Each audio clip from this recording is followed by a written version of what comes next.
Bonjour mes frères et sœurs, que Dieu vous bénisse. En tout cas, nous sommes très bien portants. Je vous demanderai de vous abonner, de partager, de liker. En tout cas, ça nous fera du bien. Aujourd'hui, je vais un peu expliquer ou bien parler de quelque chose que j'ai entendu les hommes dire que non, lorsque l'homme meurt, son esprit doit revenir encore sur la terre pour se réincarner ou bien son âme.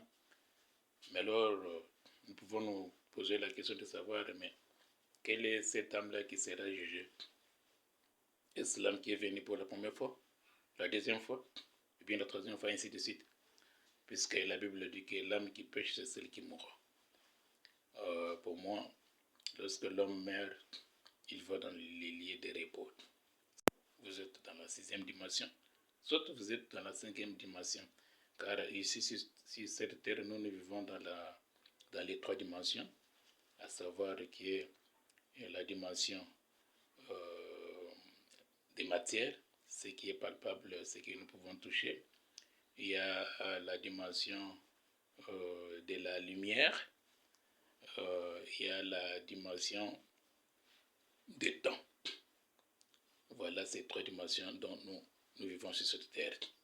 Quatrième dimension, c'est la dimension dont les hommes des sciences partent pour nous fabriquer ce qu'ils sont en train de nous fabriquer aujourd'hui. Cinquième dimension, c'est l'enfer.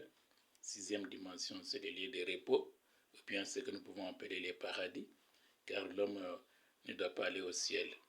Le ciel s'est réservé pour la gloire de l'Éternel. Lorsque tout sera terminé, l'Éternel, le Seigneur Jésus-Christ doit nous ramener sur la terre pour que nous puissions encore vivre 1000 ans. Après 1000 ans, ça sera l'éternité, comme Dieu est éternel. Quant à dire qu'il y a l'incarnation, non, oubliez cela. Lorsque tu vis, fais des choses, fais des œuvres, produis des œuvres qui doivent t'amener auprès du Seigneur dans la sixième dimension, car lui, il se trouve dans la septième dimension. Soit tu seras dans la septième dimension comme Jésus avait parlé de Lazare et les jeunes hommes riches. En tout cas, que Dieu vous bénisse beaucoup pour ce matin. Partagez, mes frères, aimez, abonnez-vous, ça nous fait du bien. En tout cas, que Dieu vous bénisse.